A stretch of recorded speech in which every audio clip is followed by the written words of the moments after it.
Welcome back to a new video. Today, we're diving into the world of fantasy art.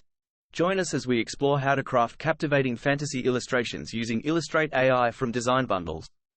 Fantasy illustrations are visual depictions of imaginative and mythical subjects that don't exist in the real world or that derive from folklore, mythology, and fictional narratives. They often portray magical realms, extraordinary creatures, and otherworldly characters. Up next on the screen, a list of some of the most famous mythical creatures. Cyclops is another well-known mythical creature.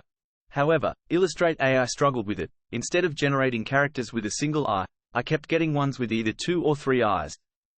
I also have a list dedicated to magical practitioners like wizards, warlocks, and druids.